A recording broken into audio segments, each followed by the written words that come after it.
네, 안녕하십니까. 스마트 경영과 이 비즈니스 제 9장 인공지능에 대해서 여러분들과 오늘 강의를 하게 된 최지훈 교수입니다.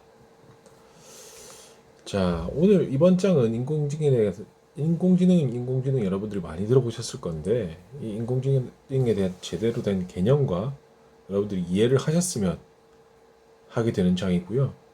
특히 이 4차 산업혁명과 이러한 저희 산업이 발달됨에 따라 인공지능이 차지하게 될 범위는 점점 더 늘어날 거예요. 그래서 여러분들이 이 비즈니스, 특히 비즈니스에 나가게 되는 이제 학교의 수업이 끝나고 비즈니스 상황에 나가게 되는 여러분들이 이 비즈니스에서 가장 각광받고 있는 분야, 인공지능 분야에 대해서 여러분들이 조금만 더 정확하게 아시더라도 이게 비즈니스 환경에서 조금 더 어떻게 적용되고 어떤 상황으로 개념이 들어가는지에 따라서 우리 비즈니스를 좀 더 고도화시킬 수 있는 역량이 생기는 거기 때문에 여러분들이 산업 현장에서 이 인공지능에 대한 이해도를 내뿜어 주셔야 돼요. 그렇기 때문에 오늘은 여러분들이 인공지능에 대한 정확한 이해만 하셔도 여러분들이 엄청나게 도움이 되는 장일 겁니다. 사실 인공지능이란 말은 많이 들어보셨을 거예요. 인공지능이래 AI라고 또 부르고 뭐 그런 영화도 있었고요. 그래서 어떤 개념이고 있구나, 어떤 건지는 인공지능인지 이해하실 거예요. 이게 인공지능이지. 과연 그게 인공지능인지 여러분들과 확인하게 되는 기준이 오늘 확연하게 생길 겁니다. 그래서 오늘 첫 번째는 인공지능의 개념, 그리고 어떻게 발전을 했고 이해를 어떻게 하고 할 건지, 그게 첫 번째 학습 목표고요. 두 번째가 인공지능을 이야기하는 방법론들, 어떠한 방법론들이 있는지, 그리고 어떠한 원리로 이루어져 있는지 이해할 거고요. 그리고 인공지능 방법에 대해서 어떻게 응용되고 있는지 여러분들과 강의를 할 겁니다. 특히 여러분들이 방법론이라든지 이런 것들은 들어는 보셨을 건데 사실 얘네들이 어떤 것들을 의미하고 어떤 것들을 하는 것인지 정확하게 이때까지는 잘 모르셨을 거예요. 그래서 오늘 개념만 이해하시더라도, 저는 이 나오는 것들에 대한 개념만 조금만 이해하시더라도 여러분들은 크나큰 성과를 가지고 가실 수 있다라고 판단합니다. 자, 그럼 같이 한번 들어가 볼까요? 그래서 저희가 첫 번째 절은 인공지능이란 어떤 건지, 그리고 인공지능의 역사, 그리고 인공지능이 어떻게 분류되어 왔는지, 세 번째 3절에는 추론 및 탐색 시스템이 왜 여기서 나오는지 여러분들과 함께 이야기해 보겠습니다. 그리고 4절에는 저희가 인공신경망과 딥러닝, 강화학습, 인공지능 응용까지 여러분들과 함께 진행할 거고요. 자, 첫 번째 장은 인공지능에 대한 이제 여러분들이 의미를 알기 위해서 어떻게 인공지능이까지 왔는지 여러분들과 한번 이야기하게 될 겁니다. 특히 이게 4차 산업혁명에서 가장 각광받는 기술 중에 하나가 인공지능이에요. 특히 여러분들도 영화에서 많이 보셨을 겁니다. 소설에서도 많이 나왔을 거고요. 근데 그때 봤을 때는 엄청나게 먼 미래였을 거라고 생각했을 거예요. 근데 여러분들 지금 역사의 현장에 있으신 겁니다. 왜 이 4차 산업혁명이 왔다라고 하고 그 4차 산업혁명에서 인공지능이 중요하다고 하는지 알게 되는 장일 거라고요. 사실 그 역사의 도중에 있는 사람들이에요, 여러분들은. 그렇기 때문에 이 인공지능이라는 개념이 여러분들은 매우 중요한 개념이 될 거라는 거죠. 자, AI가 정말 우리 현실에 가깝다고 할 만큼 여러분들 가까이 왔고, 그리고 사실 여러분들이 인지하지 못할 만큼의 수준까지 왔다는 거죠. 그게 더 무서운 거예요. 여러분들이 인공지능이라는 게 개념은 들어봤는데 도대체 어떤 게 인공지능이고 어떻게 어느 상황에서 이루어지고 있고 우리가 인공지능에 대해서 지금 적용받고 있나? 라고 생각해 봤을 때 뭐가 인공지능인지 바로 떠오르지 않는다라는 상황일 거라고 저는 생각합니다. 그렇기 때문에 인공지능에 대한 이해가 필요한 거죠. 특히 이 인공지능은 사실 인공지능의 의미가 artificial intelligence인데 그대로 인공지능이에요. 인공적인 지능이란 거죠. 우리 사람은 지능을 가지고 있잖아요. 근데 사람이 지능을 가지고 있는데 그 지능의 영역을 어떻게 보는 거에 따라서 인공적으로 지능을 만들었을 때 이런 영역이 있어야 된다는 말인 거죠. 그래서 뭐 많은 사람들이 이야기를 했지만 이 닐슨이라는 사람은 인공지능을 연구하시는 분 중에 한 분인데 이게 인공지능에 대한 정의를 이렇게 했던 거죠. 사람처럼 생각하거나 행동하는 시스템이다. 그리고 합리적으로 생각하거나 행동하는 시스템이다. 자, 여러분들 사람처럼 생각하거나 행동하는 시스템이다. 합리적으로 생각하거나 합리적으로 행동하는 시스템이다. 네 가지 영역으로 인공지능을 정의를 했어요. 자, 사람처럼 생각하는 시스템, 합리적으로 생각하는 시스템, 사람처럼 행동하는 시스템, 합리적으로 행동하는 시스템이라고요. 그래서 여기서 가장 중요한 단어는 두 가지죠. 뭐 사람 빼고 합리 빼고 사람 빼고요. 사람처럼은 이제 인공이라는 개념에서 들어가니까 자, 인공지능이라는 영역을 본다면 사람들이 여기서 보는 거는 생각과 합리라는 거예요. 생각과 합리. 생각하는 것과 합리적인지예요. 왜냐면 인공지능은 사람처럼 되고 싶어 하는 영역이기 때문에 그래서 이 생각과 합리라는 영역에서 우리가 뭐 여러 가지 뭐 해석이 있을 수 있겠지만 전통적으로는 이게 사람이 코드한 프로그램을 실행시킨다는 개념이 아니에요. 그래서 단순 프로그램을 실행시키는 게 아니라 기계 자체가 지능적인 역할을 한다는 거죠. 넓은 의미에서 보면은 기계가 지능을 가지고 있다고 생각하시면 되고 그런 것들이 인공지능이라고도 할 수 있어요. 그러면 기계가 어떤 행동을 했을 때 어떤 역할을 할 때 우리는 지능이 있다라고 이야기할 수 있을까요? 그게 바로 여기서 나오는 네 가지입니다. 자, 기계가 지능적이라고 의미를 부여할 수 있는 것은 딱 네 가지예요. 어떤 게 있냐? 첫 번째가 인식이에요. 인식. 여러분들이 눈으로 본 사물을 인지하잖아요. 그 기계도 사물을 보고 인지해내는 것을 둘 수 있다는 거죠. 그게 바로 첫 번째 인식이에요. 인식을 할 수 있냐, 기계가. 그게 이제 인공지능의 영역으로 가는 거죠. 두 번째가 추론입니다. 추론이란 게 사람들이 이제 지식을 학습해 나가고요. 그리고 그것을 통해서 기본적으로 추론이라는 바탕을 통해서 지식이 넓혀져 가요. 그래서 이렇게 되겠지. 이렇게 보이겠지. 이런 추론을 한단 말이죠. 그럼 기계도 마찬가지로 이런 추론이 가능하면 어떻게 되는 거예요? 지능적이라고 할 수 있다는 거죠. 세 번째가 학습입니다. 학습 또한 지능의 영역으로 볼 수 있어요. 학습을 할 수 있냐? 우리가 이제 펜을 드는 것을 배웠어요. 학습했잖아. 기계도 펜을 드는 것을 배울 수 있냐? 그 과정이 학습인 거예요. 그럼 그렇게 봤을 때 학습을 할 수 있냐가 지능적이라고 의미할 수 있는 부분 중에 하나라는 거죠. 자, 네 번째가 의사소통입니다. 사람처럼 대화하거나 아니면 기계끼리 대화하거나 할 수 있다면 이 또한 지능의 영역이라고 볼 수 있다는 거죠.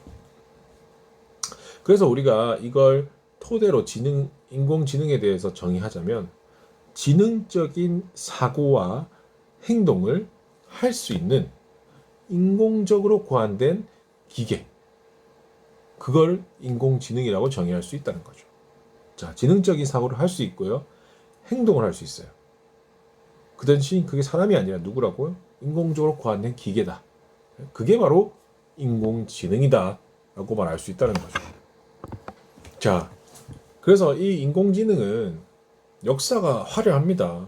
인공지능은 역사가 화려해요. 그래서 역사에 대해서 잠깐 살펴보고 갑시다. 자, 여러분들이 정말 역사의 중간에 있는지 말씀드리고 싶어요. 인공지능은 역사를 언제 시작했는지에 대한 시각은 많아요, 사실. 많은데 뭐, 옛날 뭐 아리스토텔레스 나왔을 때 시대부터 이런 논법이 있었다 보니까 이걸 인공지능이라 부르자, 막 이렇게 하는 경우도 많았고요. 근데 대부분은 이제 1950년대 인간의 지능과 연계해서 기계의 알고리즘 작동 구조를 설명하면서부터 이 인공지능이란 말이 나왔다라고 해요. 그게 뭐냐면 1950년대에 이 artificial intelligence라는 용어가 그 학회에서도 등장을 하게 됐고, 그러니까 AI의 약자거든요. 인공지능의 약자예요. 그래서 이 약자의 의미도 50년대에 나왔고, 특히 이 기계 알고리즘, 기계가 어떤 구동을 하고 학습을 해서 똑같은 형태로 구도를 하는 알고리즘을 작동 구조를 만드는 것부터 인공지능이라고 본다는 게 일반적이라는 거죠. 그래서 이 인공지능이란 게 밑에 보시면 여러분들이 아이고 넘어가 버렸네. 여기 보시면 50년도부터 시작해가지고 55년, 61년, 64년, 66년 쭉쭉쭉 이어졌어요. 그런데 이제 66년 사이하고 70, 97년 사이에 이렇게 AI 윈터라고 적혀 있죠. 자, 이게 뭐냐면은 60년대에 이제 AI란 말이 처음 사용하게 되면서 사람들이 엄청나게 궁금했어요. 아, 이런 것도, 와, 이게 학문이 되겠구나. 막 이런 판단을 하고, 사람들이, 와, 이런 기계 알고리즘 구조를 짜는 것도 AI라 볼 수 있겠구나. 그래서 사람들이 막 이목을 끌었고, 발전해 왔었어요. 근데 이게 80년대, 이제 80년대에 더 많은 이목을 끌었는데, 이제 문제가 이제 70년대, 80년대, 66년 이후에 요 사이에 무슨 문제가 발생했냐면, 이게 인공지능이란 건, 자, 여러분들도 보시면은, 사람들은 보시면 엄청나게 많은 학습을 해요. 여러분들 눈으로 보는 건 다 학습하신다고 생각하시면 돼요. 그래서 고려해야 될 변수가 엄청난 거죠. 쉽게 생각하면. 여러분들이 뭐 어디에 갔다 왔어요? 뭐 쉽게 생각하면 뭐 백화점에 갔다 왔다 칩시다. 사실 여러분들 백화점에 가면서 본 것만 몇 개일까요? 수만 개가 넘을 거예요. 들은 것만 몇 개일까요? 수만 개가 넘을 거예요. 본 거, 들은 거, 맛본 거는 세할 수도 있겠죠? 오감의 개수만 해도 그 정도인데, 여러분들이 그 육감이라고 하는 감각들 있죠?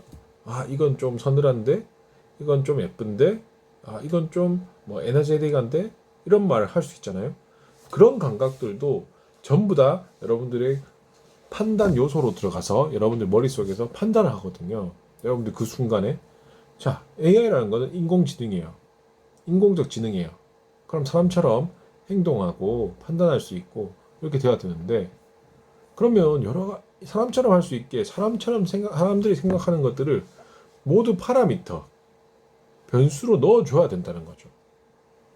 뭐 감정적인 요소, 시각적인 요소, 후각적인 요소, 그 파라미터들이 너무 많은 거야. 너무 많아. 그러니까 어느 수준까지 이걸 맞춰야 될까? 도대체 고민이 엄청난 거죠. 그래서 이렇게 실패라든지 난관이 되게 많았던 시기가 이 시기예요. 사실 AI라는 단어가 이렇게 활성화되기까지는 몇 년 되지 않았다니까요. 여러분들 정말 이 AI 중심에 있습니다. 그래서 이게 이제 좀 해소된 게 여러분들 들어본 적 있을까요? 이게 신경신축망이라든가 이 과적한 문제를 해결할 수 있는 게 뭐냐? 딥러닝 들어보셨을 거예요. 딥러닝 알고리즘하고 광학습 알고리즘이라는 게 소개가 되면서부터 다시 한번 세간의 관심을 끄게 됐거든요. 그래서 여러분들이 지금 뭐 딥러닝 들어봤다는 거잖아요. 그러니까 여러분들 얼마 되지 않았다고요. 지금 여러분들이 이 시기에 있다고요. 그게 제일 단적으로 알 수 있는 예죠. 자, 자, 그래서 여러분들 들어본 적 더 있을 거예요. 그 알파고라는 딥러닝, 그리고 강화학습 기반의 알고리즘. 알파고 들어보셨죠? 여러분들 이세돌을 이긴 알파고. 이게 기계 입장에서 보시면은, 여러분들 사람의 입장이 아니라 기계 입장에서 보시면은, 사람은 이길 수 없다라고 했어요. 바둑에서는. 사실 그 전까지는. 근데 세계 최강의 이세돌을 꺾었죠. 그러니까 인공지능에 대한 연구가, 인공지능을 연구하는 집단뿐만 아니라 이제 어떻게 됐어요? 여러분들도 알게 됐다는 거죠. 엄청난 관심이에요, 사실. 여러분들도 안다는 정도는. 그 정도까지 알려면 엄청난 관심이거든요. 그래서 이게 인공지능 역사에 의해서 인공적인 지능이 사람을 뛰어넘을 수 있다는 새로운 가능성이 생긴 계기고요. 그 엄청난 거예요. 새로운 가능성이 열린 거니까. 그 전까지는 아니었어요.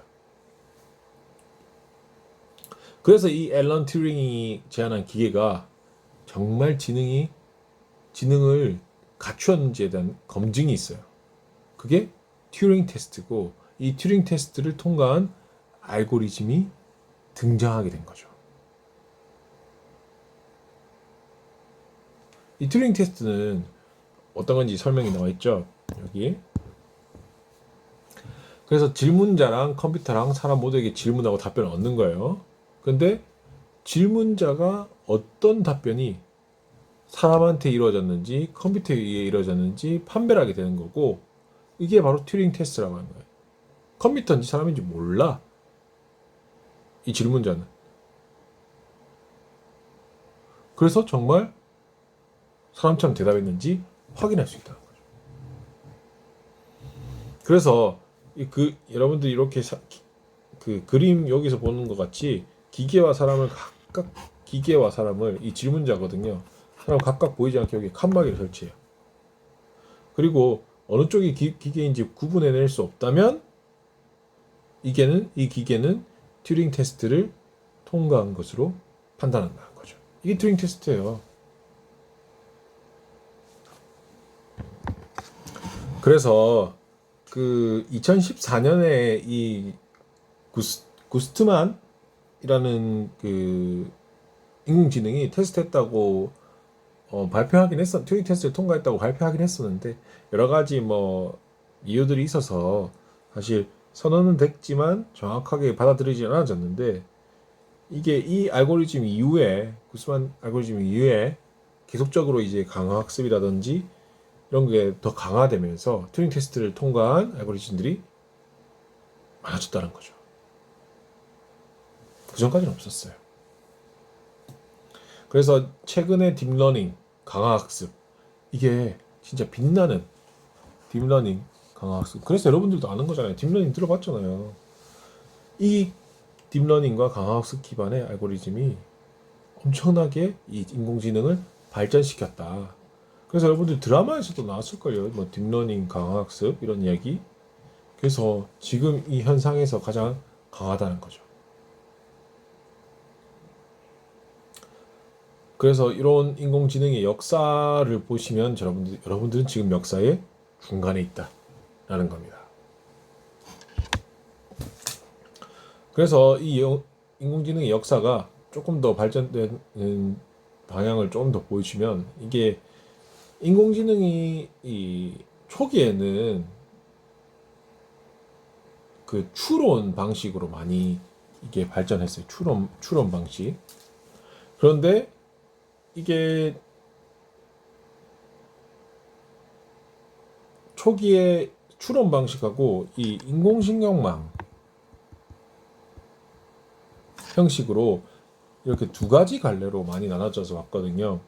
근데 지금 같은 경우에는 사실 인공신경망, 사람의 신경망처럼 사고하는 인공지능을 만드는 걸 좀 더 대세라고 보는 거죠. 자, 여러분들이 인공두뇌를 만든다고 생각해 보시면, 인공신경망처럼 기계들이 사고하는 걸 원할까? 아니면 추론해서 저것이 맞을까? 저것이 맞을까 아닐까 확인해 보고, 이런 식의 추론 방식으로 가는 게 맞을지 생각해 보면 사실 그냥 방식만 봐도 인공신경망 방식이 훨씬 더 AI에 맞지 않을까라는 생각은 들어요. 그래서 저희는 그 부호 추론 방식의 그 심볼릭 AI를 조금 보고, 그리고 인공신경망 관련된 기술 중심으로 된 서브 심볼릭 AI 같이 한번 어떻게 이 분류돼서 발전됐어, 분류 방법을 통해서 발전됐고 그 분류 방법에서 어떤 알고리즘이 어떤 기술들이 있었는지 한번 살펴보자는 거죠. 자, 첫 번째가 심볼릭 추론입니다. 심볼릭. 그래서 이런 식으로 인공지능이 발전이 됐어요. 자, 추론이란 거는 그 이미 알려진 사실이 있고 규칙이 있고 그걸 통해서 새로운 사실을 알려내는 거죠. 그래서 이 추론 방법을 사용하면은 여러분들이 전문가 시스템을 만들어낼 수 있어요.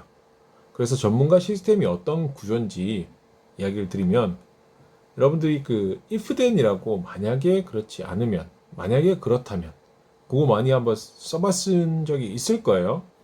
그래서 그때 사용하는 게 사실 여기서 많이 나온 추론 방법인데, 쉽게 생각하시면 얘가 이거거든요.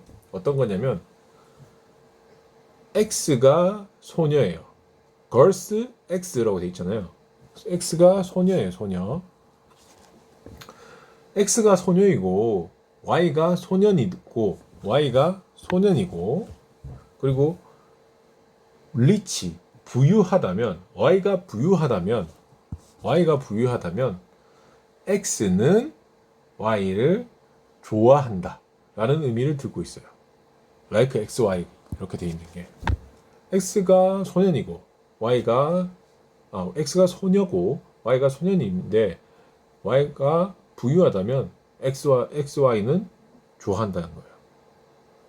그래서 이런 규칙을 가지고 있어요. 여러분들 이미 알려진 규칙을 알았어요. 이런 규칙이 있어요. 우리가 추론 과정을 해보는 거예요. 그래서 규칙이 뭔데? 라고 이제 들어봤는데, X는 소녀고 소녀는 Y래. 그리고 Y는 부자래. 그럴 때는 좋아한대. 그리고 다음으로는 데이터베이스를 주는 거야. 이게 데이터베이스거든. 이런 데이터베이스를 쭉 있는 거예요. 자, 이런 규칙이 있고 이 데이터들을 여러분들 받은 거예요. 자, 쉽게 생각하면 데이터가 있는 거예요. 그래서 요걸 보고 우리는 이 규칙에 대입해 보는 거죠. 자, 순애가 소녀고 순애가 소녀고 정배가 소년이래. 그리고 정배는 부자래. 그리고 순애는 이쁘대. 자, 그러면 우리는 추론 엔진으로 들어가는 거죠. 추론 엔진. 자, 그러면 이 추론 엔진에 들어가는 거예요. 사실, 데이터베이스 사실, 요 정배와 순의 이야기, 규칙, 아까 요 규칙, X가 소년이고 X가 소녀고 Y가 소년일 때 만약에 Y가 부자면은 XY는 좋아한다 라는 규칙이 들어갔어요. 이 추론 엔진에 들어갔어. 그리고 실제 데이터도 들어갔어. 그러면 답을 내놓는 거죠. 답이 뭐겠어요? 아까 그 두 가지가 다 포함이 되면 좋다고 했잖아요. 부자면 좋다고 했잖아요. 프리티는 상관이 없어요. 순애의 프리티는 상관이 없었죠. 보이의 리치만이 상관이 있었죠. 그래서 우리는 질문에 대한 답을 구할 수 있다는 거죠. 뭐가 나온다? yes가 나온다는 거죠.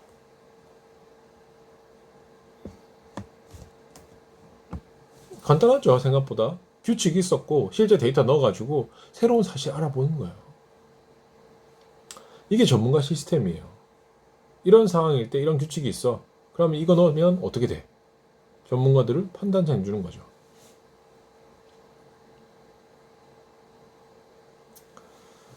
그래서 여러분들이 그 의료 진단 시스템이라든지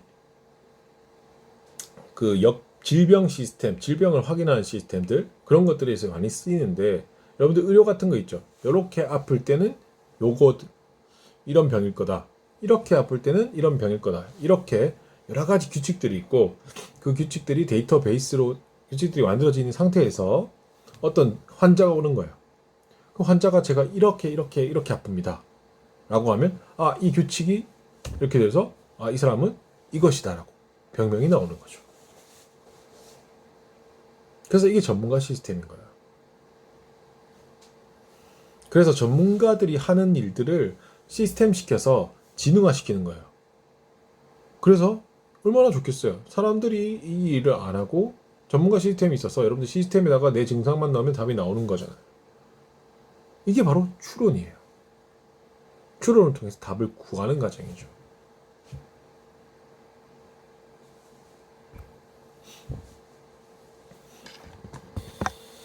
자, 그리고 인공지능의 추론과 탐색은 무조건 같이 가요. 특히 추론과 탐색 과정은 같이 이루어질 수밖에 없기 때문에 이 탐색이란 것도 같이 여러분들과 알아봐야 될 것 같아요. 그래서 탐색이란 게 어떤 의미냐면은 여러분들이 아직 알지 못하는 사물이거나 현상 이런 것들을 찾아내거나 밝히는 거예요. 그래서 여러분들은 아직 밝혀내지 않은 현상이라든지 사물을 밝히기 위해서 여러분들은 찾는 거죠. 그래서 인공지능에서 탐색은 엄청 큰 데이터들이 있을 거잖아요. 그래서 우리가 원하는 목적에 맞는 데이터를 체계적으로 찾아보는 게 인공지능에서의 탐색이에요. 탐색. 그래서 이 탐색은 그 대부분 이제 이 알고리즘이 있어요. 이런 알고리즘을 통해서 탐색이 이루어진다라고 하거든요. 인공지능에서는. 그래서 unformed에서 형식이 없는, 쉽게 생각하면 여러분들이 그 처음 문제가 정의된 거, 이런 문제가 있다 외에는 추가 정보가 없는 거예요. 그래서 정보 아무것도 없이 그 목적 하나만을 위해서 도달하는 탐색 방법이에요. 그래서 여러 가지 서치 방법이 있는데 이런 탐색 방법이 있구나 정도만 여러분들이 알아두셔도 됩니다. 이걸 다 외우라는 게 아니에요, 여러분들. 이런 방식도 있구나. 인공지능의 탐색 방법에는 탐색은 이런 걸 뜻하는데, 특히 인공지능 탐색은 어떤 데이터에서 어떤 목적을 주고 그 목적을 위한 데이터들을 찾는 방식인데, 거기서 첫 번째는 정보 없이, 첫 번째 문제 정의된 정보밖에 없고 그 정의된 정보 가지고 특정한 목적에 도달하는 탐색을 하는 방법이 첫 번째 유니폼 서치예요.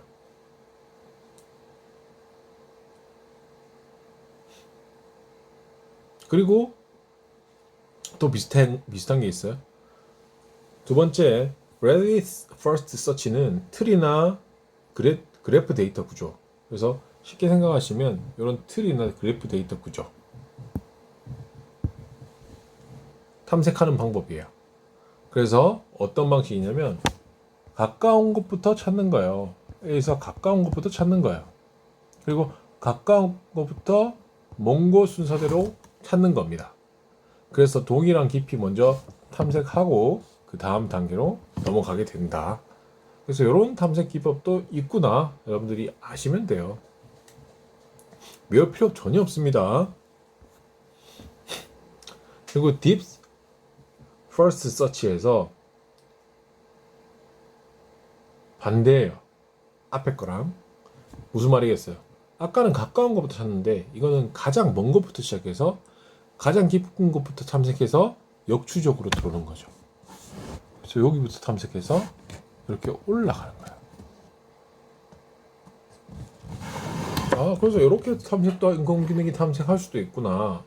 이렇게도 탐색할 수 있구나. 이렇게 그냥 알고면 있으시면 돼요. 그리고 대부분은 이제 동일 너비를 탐색하게 되는데, 앞에서 우리가 말했던 거는 우리 동일 너비, 동일 순위부터 탐색을 했잖아요. 근데 비용이 존재할 때 이를 어떻게 하면 이 비용을 최소로 해야 되는지가 중요해지잖아요. 자, 이 탐색하는데 비용이 존재해요. 그러면 그 비용이 존재할 때는 이 비용을 어떻게 최소화할 것인지 여러분들이 생각해 봐야 된다는 거죠. 그 기법이 유니폼 코스트 서치, 비용에 대한 서치라는 거죠. 그래서 동일한 깊이의 너비를 우선적으로 탐색하는데 비용이 존재해서 이를 최소로 하는 거랑 이 동일 너비 깊이 탐색을 하는데 이걸 최소로 하는 거랑 동일한 깊이의 너비를 우선적으로 탐색을 하지만 비용이 존재해서 이를 최소로 하는 점이랑 조금 다르다는 거죠. 자, 여기가 이제 비용이 생긴 거예요. 자, 여기 각 노드 간에 여기 노드 연결된 거 15, 뭐 5, 5, 11 적혀 있죠? 이게 비용이라고 보시면 돼요. S에서 우리는 G까지 가는 최소 비용을 찾는 겁니다. 그래서 S에서 최소 G까지 가는데 사실 여기서 보면 계산을 할 수 있어요. SBG로 가야 되고 10이 나오는 거고 SCG로 갔을 때는 20이 나오는 거고 SAG로 갔을 때는 11이 나오는 거니까 사실 우리가 UCS 방법으로 친다면 어디로 가겠어요? SBG로 가야 되잖아요. 근데 그건 여러분들이 이렇게 쉬운 데이터를 봤을 때나 할 수 있는 계산이고요. 엄청나게 많은 계산이 있다라고 생각해 보시면 다르다는 거죠. 자, 그런 거는 여러분들이 참고하시면서 보세요. 그래서 지금 S에서 탐색을 하게 되면 S에서 이렇게 되는 거죠. BFS처럼 앞에 BFS처럼 A를 탐색하는 게 아니에요. 비용을 보고 탐색하는 거예요. 앞에는 가까운 거다거나 완전 먼 거부터 했었잖아요. 근데 BFS는 제일 가까운 거부터 했죠. 그런 상황에서 비용을 보고 탐색한다는 거예요. 가까운 것부터가 아니라. 그래서 A 제외하면 G 노드가 다음 노드로 오게 되는 거고 얼마의 누적 비용은 11로 나오는 거잖아요. 아까 A가 1이었고 G가 10이니까 11로 나오는 거죠. 이해되죠? 아까 SA가 1이었고 A가 G로 가니까 11로 나오는 거예요. 마찬가지로 S에서 BG 가면 10 나오는 거고 S에서 CG 가면 얼마 나오는 거예요? 20이 나오는 거죠. 그래서 비용을 볼 수 있는 거죠. 그래서 최적해는 어디다? SBG다. 이렇게 찾는 방식이 UCS에서. 비용이 있을 때는 비용이 가장 우선인 겁니다.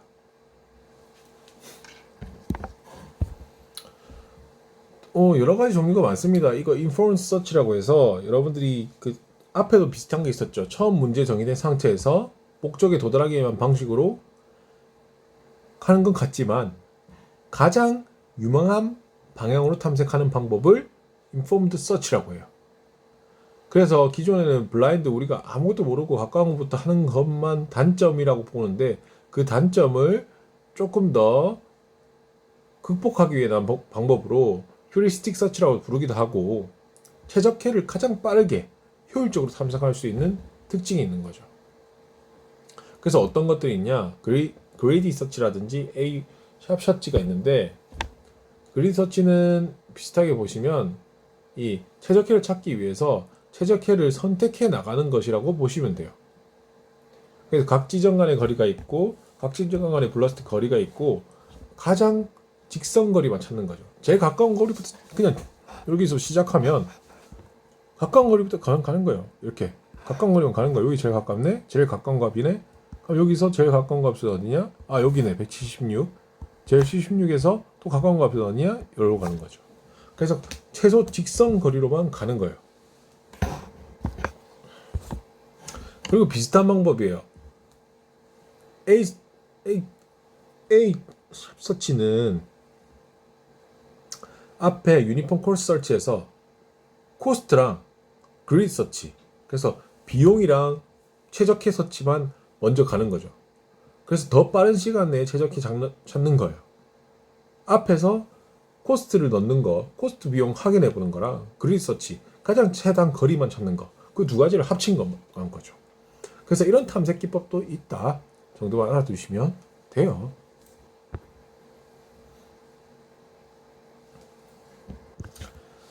자, 여기까지 해서 여러분들과 이 앞에서 이제 인공지능의 추론과 탐색에 대해서 여러분들과 한번 봤습니다. 뭐 이런 과정들을 외우라는 건 아니에요. 아, 이렇게 탐색 기법도 있고 추론이라는 과정이 이런 거구나. 인공지능이 이런 식으로 사고를 하는구나 라고 생각하시면 돼요. 여러분들이 사고하는 방식 중에 하나가 인공지능이 사고하는 방식으로 들어간 거고, 그 중에서 두 가지가 이제 첫 번째가 여러분들이 앞에 보여줬던 추론 방식, 추론 탐색. 그리고 두 번째가 뭐가 있었다 했죠? 아직 배우지는 않았지만 인공신경망 형식이 있다고 했죠. 여러분들 가장 신경망의 형태와 같은 형식, 그것을 여러분들 잠깐 쉬었다가 여러분들과 같이 강의를 진행하도록 하겠습니다. 자, 첫 번째 시간 고생 많이 하셨습니다.